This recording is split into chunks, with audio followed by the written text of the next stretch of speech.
Do you keep starting new projects? Do you just sit there and kind of come up with new concepts, start on them, and then never finish them? And then you end up with a bunch of folders full of shit that you never completed?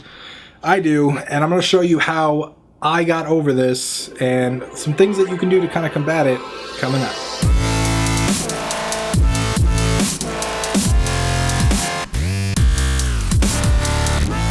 What's up, guys? My name is Tim Ruswick from Game Dev Underground, and today we're going to talk about shiny object syndrome. Yes, it has a name. It has a name because I googled it and I learned that a lot of people struggle with this problem just like we do.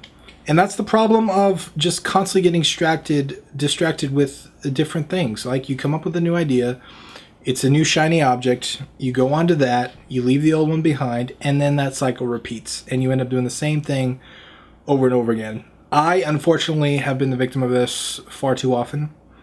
In fact, 90% of my game development time just a couple years ago was shiny object syndrome. It was seriously game to game to game to game to game. And I talk about this a little bit in my Finish a Damn Game video.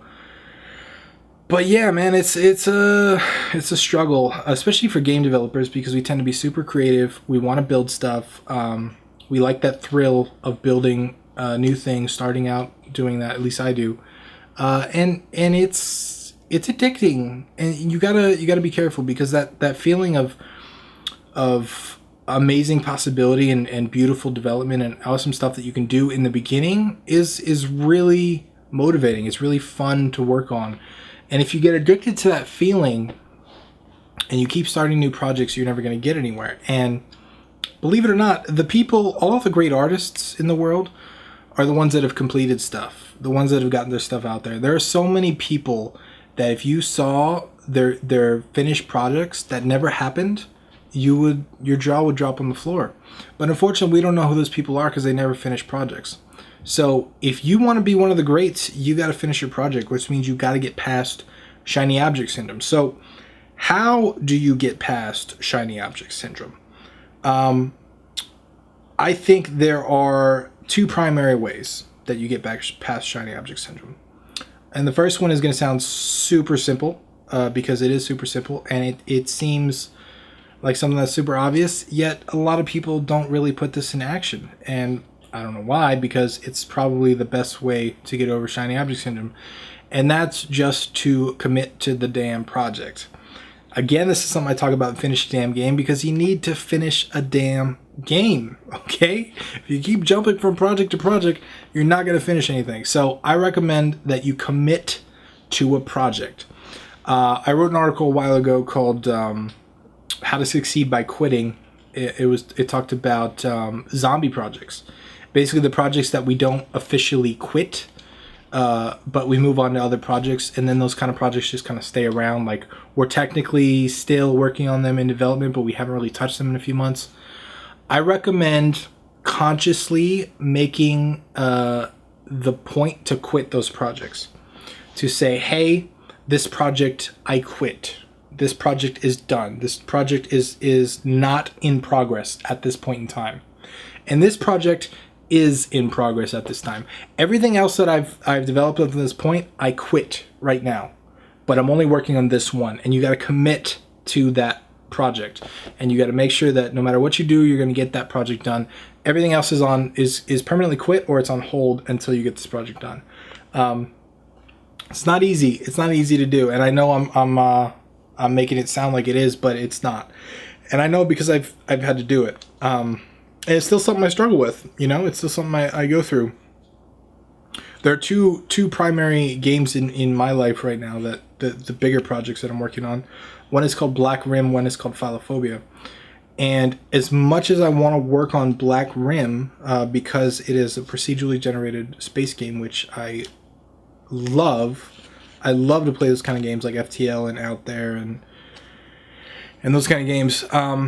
I made the decision to stick with Philophobia and finish it, because it's been a couple years now that it's kind of been a zombie project of mine. And the release date is actually in February 2018. So I made the decision to focus on the game, work on it, complete it, finish it ahead of schedule, probably by the end of this year, and then only then am I allowed to finish Black Rim. So I'm not allowed to work on Black Rim at all, even though I want to, even though I'm kicking myself like, I really feel like working on Black Rim today. No, I'm working on Phylophobia. That's my main project. I'm committing to that, and I'm committing to that on camera so you guys can hold me accountable. You could be my accountability buddies if you remember that video. I'll link that up in the video as well. So that's the first way, right? Commit. Second way, second major thing, reduce the scope.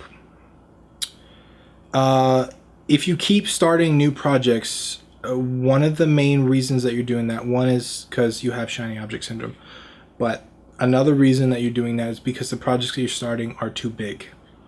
I was able to actually have a lot of success, even though I had shiny object syndrome, when I switched to single mechanic mobile games.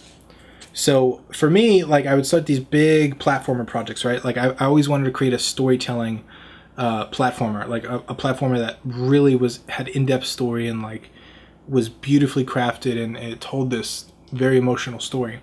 But I kept starting those projects. I started like 3 of them, and they were always too big. They were always too big to finish. When I started doing single mechanic mobile games, these were games that I could finish in a week or 2. The game I talk about in Finish a Damn Game video, me and a team, we were going to do like a mini game jam for us to spend a week doing it. It took us 2 weeks. That game looks really good. I hate the game to death, and I never want to look at it again. But it looks really good, and it plays really good. I made a series of other games in less than 2 weeks to a month, and that seemed to be like right around my attention span. Like 2 to 4 weeks was my attention span for a project. So I designed projects that were within that scope. And what I mean by that, by the way, is if I knew I had a 4-week attention span for a project, I would design a project that was 1 or 2 weeks, because I know it would always go over and it would always take more time than I thought it would. Even if I didn't think it would, I knew it always does, because it always does, guys. You got to learn. You as a human being, me as a human being, we suck at time estimation. That's just something we do. So double or triple your time estimates every time. So if you commit to a project and you reduce the scope, I think it's a pretty good solution to shiny object syndrome, and it's gotten me out of a lot of shit in the couple of months or years that I've tried this stuff. And specifically, I think if you, gets kind of weird, because I'm telling you not to start new projects, and if you reduce the scope on a new project, that means you're starting a new project, which means you're still stuck in the whole shiny object syndrome cycle. But it can be very beneficial, especially if you haven't completed a first game. That's the rite of passage here in Game Dev Underground. You got to finish your first game. So if you haven't done that yet, you need to design a super small game that you can complete and finish, so you can call yourself a game developer because you finished a game. That was like the thing that I struggled with the most. Once I got past that point, it was actually pretty easy. I was like, oh, I finished stuff. I can actually do stuff. But if you're stuck in shiny object syndrome, commit to a project or reduce the scope or do both. That's the solution that's worked for me. If you have your own solutions for shiny object syndrome, please leave them below, or let me know what you think of these, because I love to hear from you guys, as always. Once again, I'm Tim Ruswick, and I will see you guys next time.